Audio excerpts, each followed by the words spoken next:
여러분 안녕하세요. 토요일인데 여러분 주말인데 제가 좀 공부 좀 시키려고 오늘도 방송을 업로드합니다. 어제 약속을 드렸죠? 어제 했던 방송에서 한국은행에서 지난 일주일간 두 편의 리포트가 나왔습니다. 작년 4, 4분기 GDP, 그 다음에 2019년 경제전망, 이 두 가지가 나왔는데 오늘은 그 두 가지 리포트를 요약해 드리겠습니다. 요약하면서 그 안에 여러분들이 궁금해 하시는 반도체, 그 다음에 인도를 비롯한 아세안, 그 다음에 올해 성장률의 특징 등 몇 가지 중요한 정보가 있습니다. 이제부터 토요일에 여러분들이 방송을 들어도 아하, 이거 듣기를 잘했구나, 이런 느낌, 이런 마음이 들도록 방송하겠습니다. 자, 화면을 봐주십시오. 먼저 작년 4, 4분기 GDP 국내 총생산 속보인데요. 일단 작년 연간으로는 전년 대비 2.7% 성장을 보였습니다. 지금부터 그 GDP, 2018년도 GDP 내용을 잠깐씩 살펴보겠습니다. GDP, 국내 총생산 맨 위에 보면 2013년도부터 작년 2018년까지 GDP 연간 성장률을 보여드리고 있는데요. 작년 18년에는 연간 2.7% 성장이었습니다. 재작년 2017년에 3.1%, 2016년에 2.9% 성장보다 낮은 수치였고요.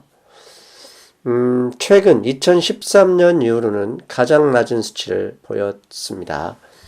근데 그 밑에 그 내용을 보면 왜 올해, 자꾸 헷갈리네요.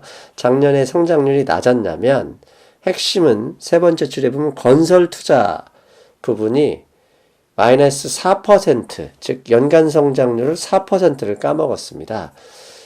과거 2013년, 그 다음에 15년, 16년에는 그 유명한 최경환 노믹스의 그 부동산 일종의 활성화 대책이 GDP를 많이 끌어올렸죠.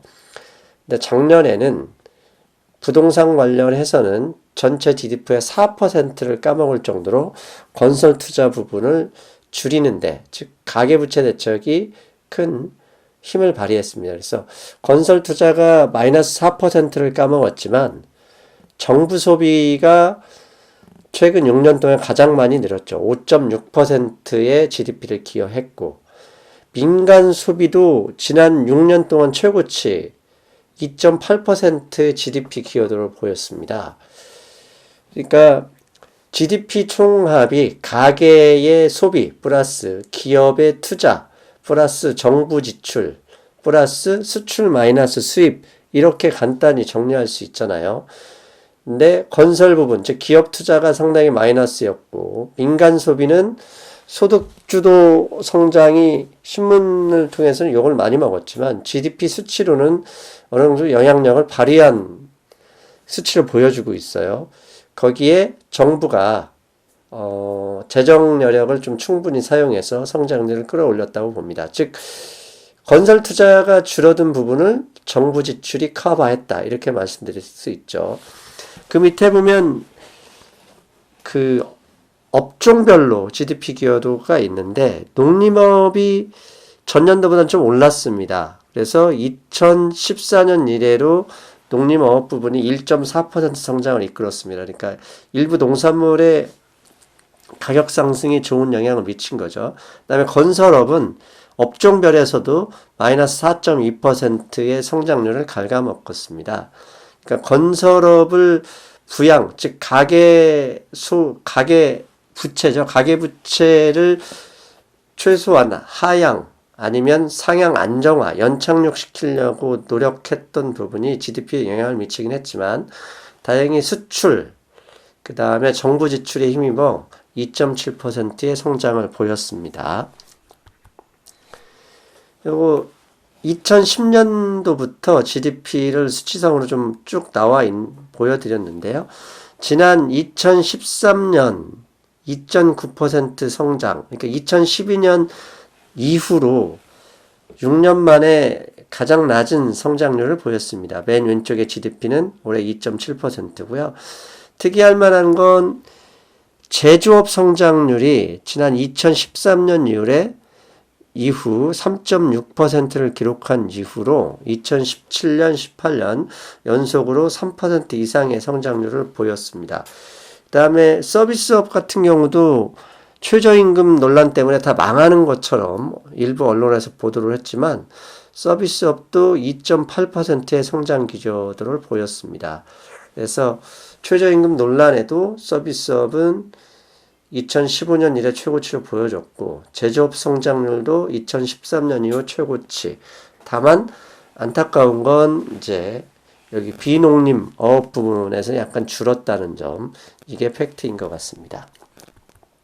그리고 이제 2019년 경제전망 리포트에서 나오는 내용들인데요. 이걸 좀 요약하겠습니다. 먼저 이 보고서에서 작년 민간 소비 및 설비 건설 투자 부분을 좀 요약했습니다. 먼저 맨 밑에 그림이 있죠. 민간 소비는 작년 2, 4분기 이후로 조금씩 늘어서 성장률을 보였고요. 앞에서 잠깐 언급했던 대로 건설 투자는 작년 1, 4분기 이후로 계속적으로 줄어들었습니다. 그래서 한국은행은 이를 민간 소비는 지난해 4, 4분기 중 서비스 소비를 중심으로 높은 증가세를 보였고요. 건설 투자는 보신 대로 앞에서 언급했던 대로 계속적으로 줄어들고 있습니다. 그래서 가계부채가 너무 증가하는 걸 막는다는 얘기는 결국 부동산 활성화를 부동산 버블이 생기는 거, 버블이 형성되는 걸 막겠다는 정부의 의지가 건설 투자에도 그대로 나타났다. 이렇게 설명할 수 있겠습니다. 그리고 민간 소비는 3분기 연속 늘어났다는 것을 보면 소득주도 성장의 효과가 일부 있었다라고 추론을 충분히 할 수 있다. 이런 생각을 해보겠습니다. 작년도 2018년도 수출 수입 부분입니다. 수출은 작년 1, 4분기 고점을 이른, 그러니까 2017년 마지막 분기와 1, 4분기 고점 이후에 조금씩 줄어들었고요. 왼쪽 그림 보이시죠? 수입도 마찬가지로 2017년 하반기 이후에 조금씩 줄어들고 있습니다. 수출 줄고 수입이 줄었지만 수입이 더 많이 줄면서 GDP에 좀 플러스 효과를 낸 것으로 보고요. 이렇게 수출이 줄어든 이유는 한국은행은 국제유가 급락 등으로 원자재의 증가폭이 축소되고 자본재도 반도체 설비 투자 이연동으로 감소 흐름을 지속하면서 증가세가 둔화되었다. 이렇게 분석을 했어요. 그런데 여기서 빼먹은 게 한국의 전체 수출에서 약 25%가량이 중국으로 넘어가지 않습니까? 근데 그 중국에 수출하는 게 거의 대부분이 중간재 부품들이거든요. 중국인 우리나라의 부품이나 중간 자본적 지출을 통해서 조립 상태에서 이제 완성품을 미국에 수출하는 구조가 되어 있는데, 지난주에 중국이 10월 이후에 미국의 신규 수출 오더가 급감했고 실제로 수출이 많이 줄었지 않습니까? 그 영향을 그대로 한국 경제도 어느 정도 부담하고 있지 않느냐, 이렇게 볼 수 있을 것 같습니다. 그 다음에 작년 고용지표입니다. 작년 고용지표에서 1년 내내 가장 논란이 됐던 게 취업자 수가 지속적으로 줄고 있었다는 얘기죠.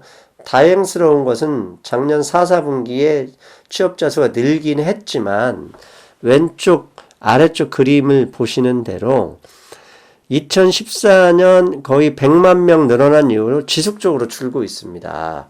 이것 때문에 현재 문재인 정부가 상당히 곤란한 상황에 껴있는데, 그럴 수밖에 없는 게 취업자 수는 지속적으로 그 젊은 층의 인구가 줄어들고 있는데 영향을 받을 수밖에 없고요. 왜냐하면 지난 2012년 대선과 17년 대선 20살에서 59세의 인구가 130만 명이 줄었다고 여러 번 제가 말씀드렸잖아요. 지속적으로 줄고 있는데 그 취업자 수는 당연히 같이 줄어들 수도 있고요. 그 다음에 취업률에 잡히지 않는 취업자들, 가령 유튜버, 뭐 아프리카 BJ 등도 어느 정도 고려해 볼 만하지 않을까. 애써 변명을 하자면 그 정도 할 수 있을 것 같고요. 중요한 건 올해죠. 19년의 고용지표는 아마 현 정부에 상당히 부담을 줄 수도 있지 않을까. 그렇게 예측해 봅니다. 자, 이제부터는 2019년 경제 전망입니다. 먼저 글로벌 산업 생산은 아래쪽 그림에 보면 작년 1월에 고점을 찍은 이후로 지속적으로 감소하고 있고요. 19년, 그 다음에 20년, 뒤로 갈수록 조금씩 감소한다고 IMF나 OECD, 세계은행 등에서 계속 같은 의견을 내고 있습니다. 그래서 한국은행도 이런 그 예측된 근거를 가지고 이렇게 결론을 냈습니다. 앞으로 세계 경제 성장률은 추세 수준을 상회하던 선진국 경제의 성장세가 약화되면서 소폭 낮아질 전망이다. 그렇죠? 미국이 이미 19년, 20년 뒤로 갈수록 성장률 전망치가 낮은 점은 미국 경기에 의존하는 우리 한국과 같은 이머징 국가에 절대적인 영향을 끼치죠. 그래서 19년, 그 다음에 20년 뒤로 갈수록 세계 경제는 당연히 약화될 가능성이 높다. 이렇게 말씀드릴 수 있겠습니다. 앞에서 언급했던 대로 2019년 경제 전망이 있는데요. 중요한 건 오른쪽 그림에 보시면 올해가 아닙니다. 내년도 2020년 예상치입니다. 가장 낮게 예상한 데는 월드뱅크, 세계은행은 1.7% 성장이고요. 그나마 높게 예측한 데가 OECD입니다. OECD에서는 2.1% 성장을 예상했습니다. 작년 2018년 미국의 GDP 성장률이 2.9%였다는 것을 감안하면 올해는 2019년은 그나마 낮습니다. 2.5%에서 2.3%인데 2020년 이후에는 2%도 힘들게 될 것 같다는 그런 예상치를 한국은행도 냈습니다. 그래서 성장률이 낮아지고 소득 요건이 개선되긴 하지만 내년 이후에는 잠재 성장률, 그러니까 성장률이 2020년부터는 상당히 낮아질 수 있다. 그 얘기는 한국 경제에도 당연히 영향을 미칠 수 있겠죠. 다음에 중요하죠. 한국 경제의 현재 GDP에 가장 큰 영향을 주고 있는 중국 경제 전망입니다. 중국 경제 성장률 전망 아래쪽 그림 오른쪽 빨간 박스를 보시면 올해는 6.6% 성장을 했고요. 내년과 내후년에는 6.3%, 6.2%, 6%대를 지킬 것으로 거의 모든 세계의 주요 기구에서 예상을 했습니다. 중국도 경제 규모가 커졌기 때문에요. 과거처럼 7%, 10% 이렇게 나오기는 힘들 겁니다. 뒤로 갈수록 성장률은 한계 성장률을 체감하기 때문에 점점 낮아질 거라고 보고요. 아무튼 그렇다 하더라도 최근에 미국 무역 분쟁, 그 다음에 중국도 고령화 사회로 진입한 것으로 알려져 있잖아요. 그런 것 등의 이제 영향을 받아서 6%, 7%는 이제 사실 꿈일 것 같고요. 6% 성장률을 유지할 걸로 봅니다. 최근에 미국과의 무역 협상을 상당히 많은 양보를 통해서 빨리 끝내려고 하는 것도 이게 잘못하다간 2020년 6%가 아니라 5%로 떨어지는 그런 충격에 빠질 수도 있다. 그걸 사전에 방지하기 위한 노력의 일환이 아닐까 그렇게 유추해 봅니다. 올해 아세안 인도 경제 전망입니다. 아세안 전체적으로 보면 인도네시아, 태국, 말레이시아, 필리핀, 베트남 이들의 성장률, 아세안 5개국의 성장률은 5% 정도로 예상을 하는데요. 인도는 좀 이채롭습니다. 오른쪽 빨간 박스 쳐놨잖아요. 작년에는 7.3%, 올해 2019년에는 오히려 더 성장률이 다른 나라와 다르게 오르고 있습니다. 2020년에는 더 오르고 있네요. 7.3, 7.5, 7.7%까지 그렇게 IMF는 성장률을 높게 잡았습니다. 그래서 이렇게 인도의 성장률이 높은 것을 한국은행은 정부 지출, 투자 등을 중심으로 양호한 성장 흐름이 유지되었고 앞으로 소비 및 농가 소득을 지원하는 정부 정책 등에 힘입어 7%대 중반 수준의 성장세가 이어질 것으로 예상한다. 최근에 인도의 환율도 어느 정도 하방 경직성을 좀 띠긴 했어요. 그럼에도 불구하고 저렇게 경제 성장률이 높은 것은 상당히 이채롭습니다. 혹시 인도에 투자하고 계신 분들은 수익률을 기대해도 될 것 같습니다. 다음 한국 경제의 중요한 반도체 전망도 있었습니다. 오른쪽에 반도체 수요 공급 전망의 빨간색 박스를 보면은요, 그림만 보면 D램 부분의 공급과 수요는 올해 하반기부터 높아질 거로 한국은행은 예상했네요. 그래서 왜 이렇게 하반기 이후 반도체 공급 수요 가격이 좋아질 것으로 분석했는지 그 이유를 보니 이렇게 쓰여 있습니다. IT 부문, 반도체를 포함하죠. 2019년 상반기까지 조정이 이어지겠으나 하반기 이후 글로벌 반도체 수요 회복 등으로 증가로 전환될 전망이다. 이렇게 예상했습니다. 무슨 근거로 반도체 수요 회복이 될 것이란 그런 그 구체적인 근거는 없었지만 적어도 이제 자율주행, 인공지능, 그 다음에 5G 그걸 기반으로 한 사물 인터넷 이런 쪽에 많은 D램 수요가 있을 것으로 보는 게 아닐까 이렇게 생각해 볼 수 있겠습니다. 자, 이제 2019년 GDP 경제 예측치입니다. GDP 2019년 GDP 성장률은 올해 2.7%보다 0.1% 하락한 2.6%를 한국은행은 예상했습니다. 이 중에 밑에 노란색으로 표시된 부분이 건설 투자인데요. 건설 투자 부분은 올해 상반기에는 작년보다 더 많이, 전체 작년 성장보다 더 많이 까먹을 거로 되어 있네요. 마이너스 6.1%. 그나마 하반기에는 조금 올라가서 연간으로는 올해 4.0 마이너스보다는 조금 줄어든 마이너스 3.2%의 역성장을 할 거라고 보고 있네요. 다만 설비 투자 예상액을 올해 하반기에 6.4% 정도 상당히 GDP에 높은 기여를 할 것이다 라고 예상을 하면서 올해 연간으로는 설비 투자가 2.0%로 상당히 높은 기여를 할 것으로 예측을 했습니다. 설비 투자 부분은 작년에 GDP에서 마이너스 1.7%였거든요. 그러면 하반기에 상당히 많은 설비 투자, 기업의 자본적 지출이 있어야 저거 맞출 수 있을 텐데 무슨 근거로 저렇게 설비 투자를 높게 잡았는지 아마도 반도체 가격을 하반기에 상승할 거로 예측하는 것과 연관이 있는 것은 아닐까 이렇게 개인적으로 추측만 해봅니다. 자, 이제 마지막으로 경상수지 전망입니다. 경상수지 전망 아래 박스를 보면은요. 올해 750억 달러 경상수지가 흑자가 났거든요. 내년으로는 올해 750억 달러보다는 60억 달러가 줄어든 690억 달러 흑자. 그 다음에 2020년에는 670억 달러 흑자를 봤습니다.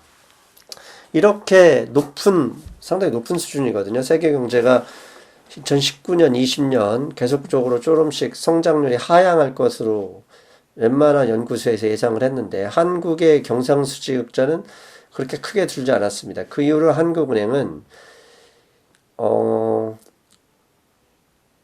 그러게요. 반도체 가격이 이것도 어느 정도 하락할 것이다. 하락하고 있는데 하반기에 상승할 것이라는 그런 근거 때문인지 이렇게 예측하고 있는데 확실한 건요. 분명히 예측치를 봐서도 경상수지 흑자 금액은 2019년에 작년보다 60억 줄어든다 이렇게 얘기를 했어요. 자, 그렇다면 이제 환율이죠. 원달러 환율인데요. 통화량은 줄지 못하지 않습니까? 통화량은 줄지 못하는데 그 통화량 전체를 신용도를 보증하는 게 객관적인 지표가 경상수지 흑자. 그로 인해서 외환보유고가 늘어나야 되거든요. 근데 외환보유고가 증가세가 당연히 올해의 경상수지 흑자보다는 줄어든다고 했으니 적어도 뭐 큰 폭은 아니더라도 최소한 현재보다는 뒤로 연말로 갈수록 달러 대비 원화 환율은 상승할 가능성이 높다. 이렇게 예상할 수 있겠습니다. 자, 어떻습니까? 한국은행에서 지난 일주일 동안 연속 2개의 4, 4분기, 그 다음에 2019년 경제 전망을 요약해 드렸습니다. 네, 여러분, 방송 잘 들으셨죠? 어떻습니까? 토요일 날 공부하니까 좋죠? 저는 내일도 찾아뵙겠습니다. 내일 일주일에 한 번씩 나오는 금융 브리핑 일요일 날 뵙겠습니다. 여러분, 안녕!